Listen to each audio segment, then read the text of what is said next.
Hello guys, current affairs funda में आप सभी का स्वागत है। मैं हूं आपके साथ अभिषेक शर्मा और आज के इस वीडियो सेशन में हम 13 मई तक के सभी इंपॉर्टेंट करंट अफेयर्स कवर करने वाले हैं। हमेशा की तरह आप इस वीडियो को अंत तक जरूर देखिएगा।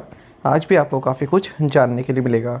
सेशन की शुरुआत करने से पहले आप सभी को बताना चाहूँगा, यदि आप हमारे daily current affairs PDF, weekly PDF, monthly PDF और हर महीने के banking and economic awareness PDF चाहते हैं तो करंट अफेयर्स फंडा का 1 ईयर मेंबरशिप प्लान आप ज्वाइन कर सकते हैं, जिसका लिंक आपको वीडियो के डिस्क्रिप्शन में या फिर फर्स्ट कमेंट में मिल जाएगा।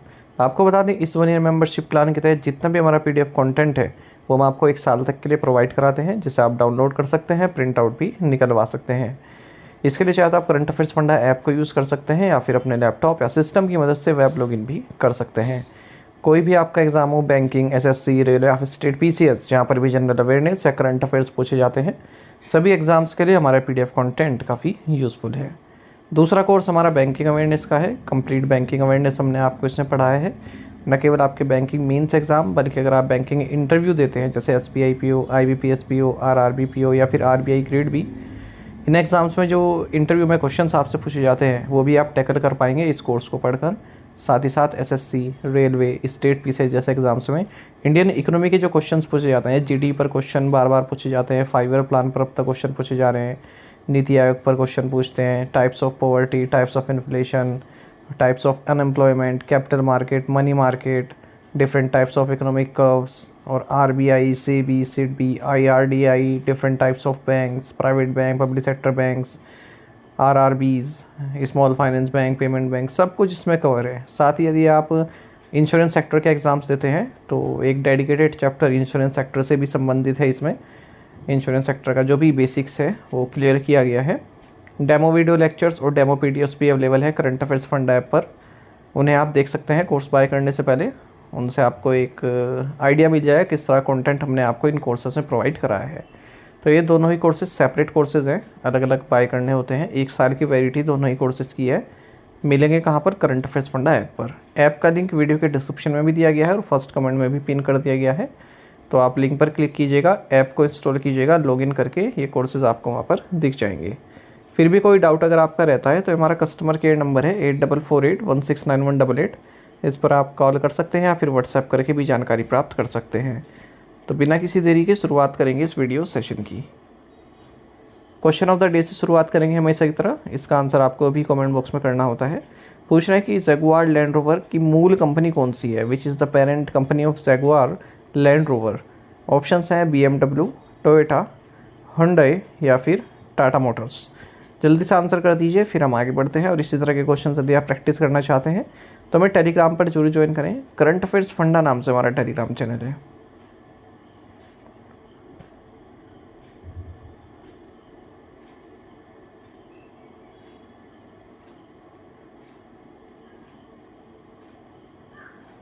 इन which year did Virat Kohli make his test debut?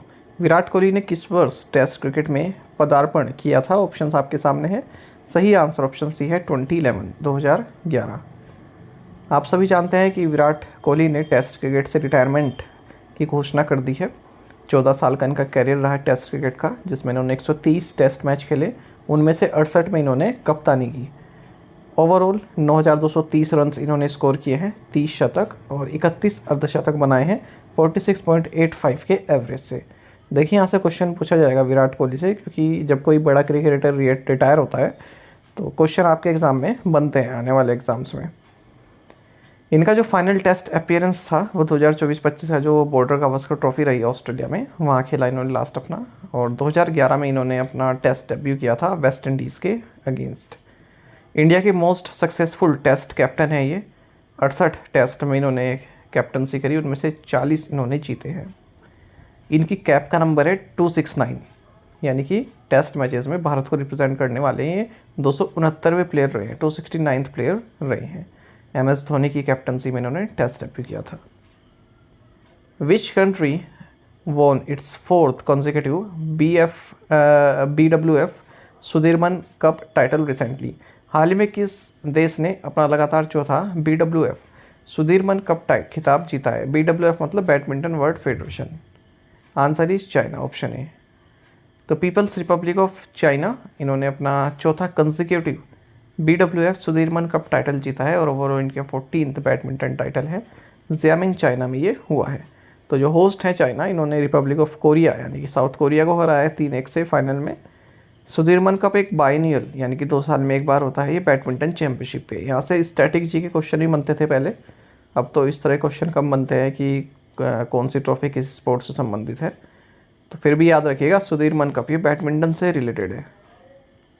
Who has been reappointed as the chairperson of the public accounts committee PAC, लोक लेखा समिति के अध्यक्ष के रूप में पुनः किसे नियुक्त किया गया? ऑप्शंस आपके सामने हैं। सही आंसर ऑप्शन ए रहेगा KC वेणुगोपाल। कांग्रेस लीडर हैं KC वेणुगोपाल, इन्हें रीअपॉइंट किया गया है पब्लिक अकाउंट्स कमेटी का चेयरपर्सन। जो ये कमेटी ऑन पब्लिक अकाउंट्स है ये ओल्डेस्ट और मोस्ट प्रेस्टिजियस कमेटी है पार्लियामेंट की, हर साल कंडक्ट की जाती है। गवर्नमेंट को जो भी ग्रांट, जो भी बजट ग्रांट किया गया है, ठीक है, उसके बारे में देखती है। और 22 मेंबर्स होते हैं इसमें, 15 लोकसभा से, 7 राज्यसभा से लिए जाते हैं। 1967 से ही एक कन्वेंशन बना हुआ है, एक तरह का आप कह सकते हैं कि एक तरह का इन्होंने ही आपस में नियम बनाया हुआ है कि इस कमेटी का जो अध्यक्ष होगा वो लोकसभा में जो अपोजिशन है वहाँ से लिया जाएगा। Which state government has approved the launch of the Adishakti अभियान to empower women at the grassroots level? किस राज्य सरकार ने महिलाओं को सशक्त बनाने के लिए आदिशक्ति अभियान शुरू करने की मंजूरी दी है? राइट आंसर ऑप्शन सी है, महाराष्ट्र।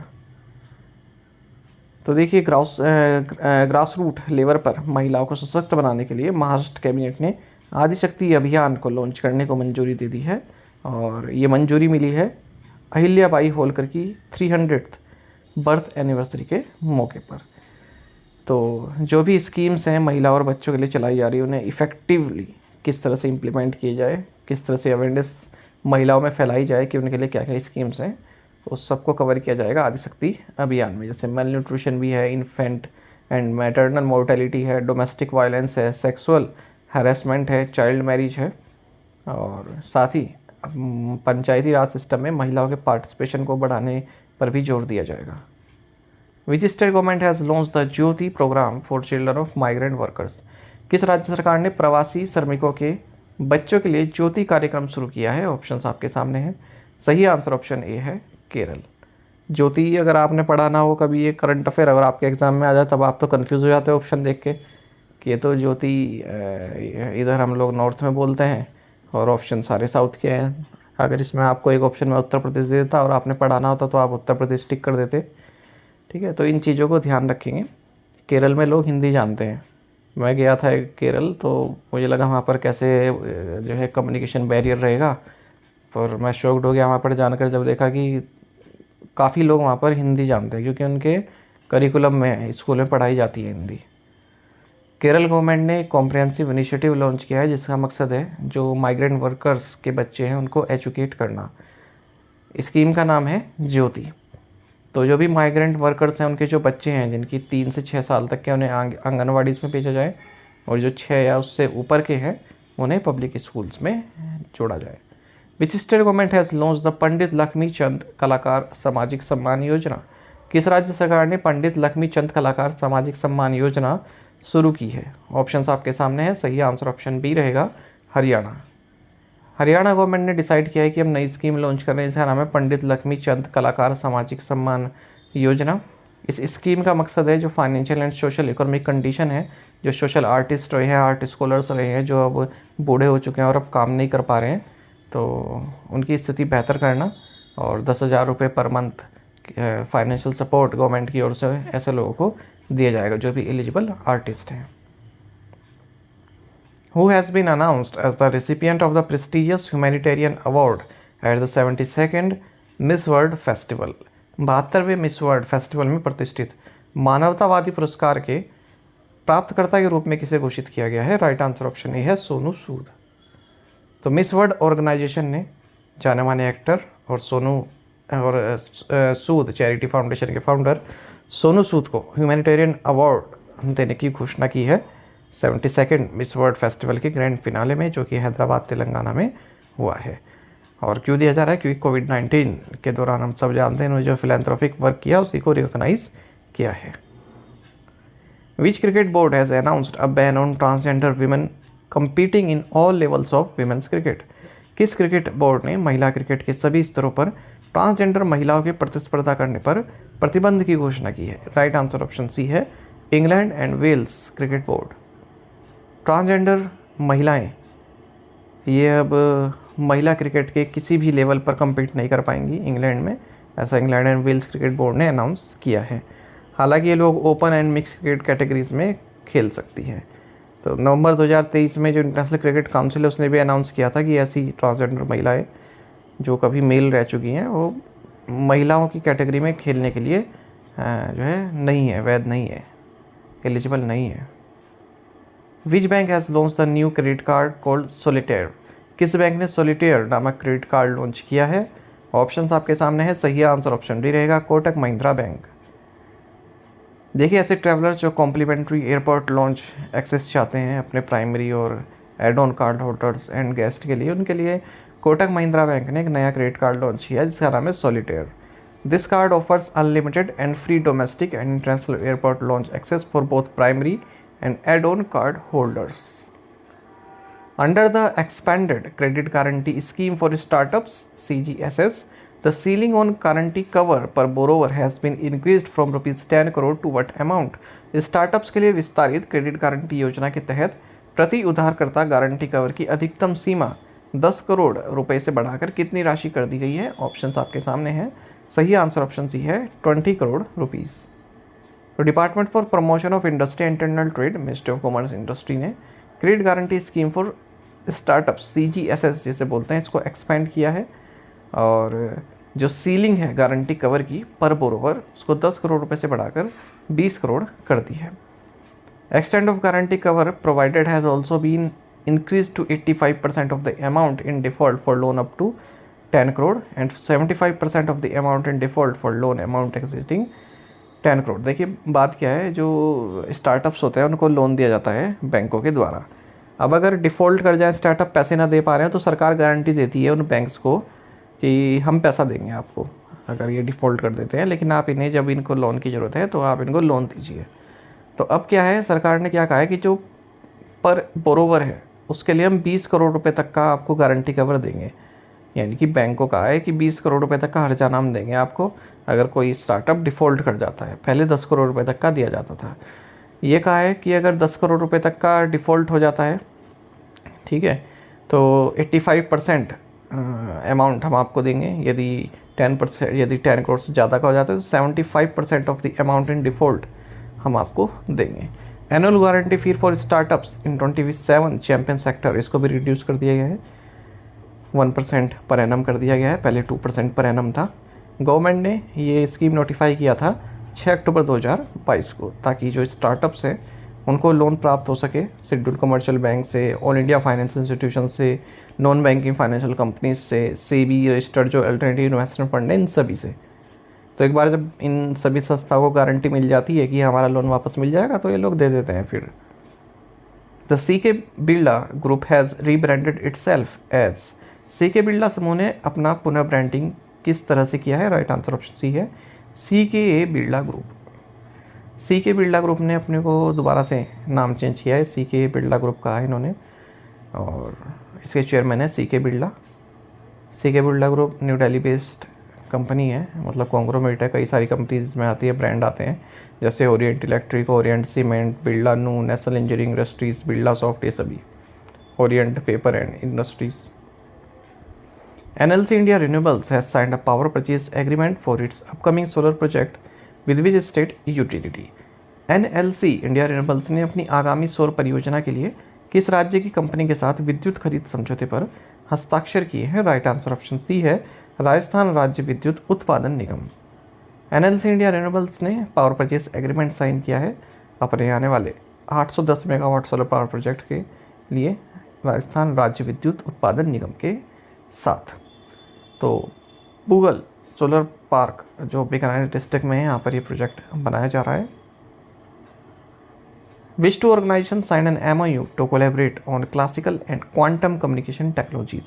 किन दो संगठनों ने शास्त्रीय और क्वांटम संचार प्रौद्योगिकियों पर सहयोग करने के लिए एक समझौता ज्ञापन पर हस्ताक्षर किए हैं? राइट आंसर ऑप्शन ए सी है, C DOT and CSIR NPL। देखिए यहाँ पर जो एक क्लासिकल है ना, ये शास्त्रीय नहीं होगा, क्लासिकली इसको मानकर चलो आप, ठीक है। हिंदी में थोड़ा दिक्कत हो गया यहाँ पर कन्वर्ट करने में। देखिए जो centre for development of telematics है सी डॉट, और CSIR national physical laboratory CSIR NPL, इन्होंने मेमोरेंडम ऑफ अंडरस्टैंडिंग साइन किया है to establish a collaborative framework for joint research and innovation. Joint research and innovation के लिए quantum communication technologies में इन्होंने एक MOU साइन किया। इसी तरह का सेंटर फॉर डेवलपमेंट टेलीमेटिक्स यानी सी डॉट ने MOU साइन किया है synergy quantum India private limited के साथ भी। Which company has become the world's first renewable energy independent power producer to turn water positive? कौन सी कंपनी जल सकारात्मक बनने वाली दुनिया की पहली अक्षय ऊर्जा स्वतंत्र विद्युत उत्पादक बन गई है? राइट आंसर ऑप्शन डी है, Adani green energy limited. Adani green energy limited world की first renewable energy independent power producer बन गई है, जो वाटर पॉजिटिव बन चुकी है अपने पूरे एंटायर ऑपरेशनल पोर्टफोलियो के लिए। तो वाटर पॉजिटिव का मतलब क्या है? यानी कि आप जितना वाटर यूज़ कर रहे हैं उससे ज़्यादा आप प्रकृति को वापस दे रहे हैं, नेचर को उतना फ्रेश वाटर आप वापस दे रहे हैं। According to the India justice report 2025, what is the national average occupancy rate of Indian jails? India justice report 2025 के अनुसार भारतीय जेलों की राष्ट्रीय औसत अधिभोग दर क्या है? ऑप्शंस आपके सामने हैं। सही आंसर ऑप्शन डी है 131%। देखिए नेशनल एवरेज ऑक्यूपेंसी रेट 131% से ज़्यादा है इंडियन जेल्स के लिए। इसका मतलब 100 की ऑक्यूपेंसी है, मतलब 100 लोग आ सकते हैं, लेकिन है कितने? 131, इस तरह से समझ सकते हैं। तो इसका मतलब क्या हुआ? इंडियन जेल्स में एक्सट्रीम ओवर क्राउडिंग है, और आप जानते हैं कि जब हाइजीन की दिक्कत हो जाती है, जब ओवर क्राउडिंग कहीं पर भी होती है, multiple health challenges Indian jails face कर रहे हैं, ऐसा इंडिया जस्टिस रिपोर्ट 2025 में बताया गया है। तो इंडिया की जो प्रिजन इनमेट पॉपुलेशन है वो 6.8 लाख पहुंच जाएगी 2030 तक। हालांकि जो कैपेसिटी है वो केवल 5.15 लाख की है। 25 साइकोलॉजिस्ट हैं पूरे देश भर में प्रिजनर्स के लिए, ठीक है। और जबकि 2012 में 4470 प्रिजनर थे जिनका मेंटल इलनेस की दिक्कत थी, और वो 2022 में 9084 पहुँच चुके हैं। तो केवल 25 ही साइकोलॉजिस्ट हैं सभी प्रिजनर्स के लिए पूरे भारत भर में। कोई भी स्टेट और यूनियन टेरिटरी के पास मतलब जो बेंचमार्क एक है कि एक साइकोलॉजिस्ट होना चाहिए 500 प्रिजनर्स के लिए, इस तरह का कोई पूरा नहीं करता है criteria. Which state lead the total GST collection rankings for financial 2024? वित्त वर्ष 2024 के लिए कुल GST संग्रह रैंकिंग में कौन सा राज्य शीर्ष पर रहा? राइट आंसर ऑप्शन डी है, महाराष्ट्र। देखिए गुड्स एंड सर्विसेज टैक्स 1 जुलाई 2017 को इंट्रोड्यूस किया गया था। पूछा जाता है डेट के साथ, केवल ईयर ही याद नहीं रखेंगे, तारीख भी याद रखेंगे। तो लास्ट ईयर यानी कि 2024 में टोटल GST रेवेन्यू कलेक्शन है ये 21.36 लाख करोड़ रुपीज़ पहुंच गया। 2017 के बाद से हाईएस्ट रहा, और 8.86% का इंक्रीज़ देखने के लिए मिला प्रीवियस ईयर कलेक्शन से। जो ग्रोस GST रेवेन्यू कलेक्शन है अप्रैल 2025 में ये 2,36,716 लाख करोड़ रुपये पहुँच गया, जो कि अब तक का हाईएस्ट है, और एनुअल ग्रोथ रेट 12.6% की रही है। फाइनेंशियल 2024 में महाराष्ट्र ने सबसे ज़्यादा GST कलेक्ट किया है, उसके बाद फिर कर्नाटक, गुजरात, तमिलनाडु और उत्तर प्रदेश आते हैं। टू द पॉइंट क्वेश्चंस और उनके आंसर्स देख लेते हैं। The Pulitzer prize is red to which field? Answer is journalism, arts and letters, United States में दिया जाता है। Where did world bank land conference 2025 held? वॉशिंगटन DC। Which country will host 2027 FIFA women's world cup? Brazil. Which state in India has the highest maternal mortality ratio? Madhya Pradesh. Robert Prevost took over the Vatican's powerful office of bishops recently. He is originally from which country? Answer is United States of America. आप में से कई aspirants ने बिल्कुल सही answer किया है, इसी तरह से पार्टिसिपेट करते रहिए। चलिए आज के असाइनमेंट क्वेश्चंस देखें, इनका आंसर आपको अभी करना है कमेंट बॉक्स में। The longest lake in India is May 5 to be officially declared as Trader's Day in which state? When is the 8th UN Global Road Safety Week being observed? Which missile system is known as Sudarshan Chakra Air Defense System in India?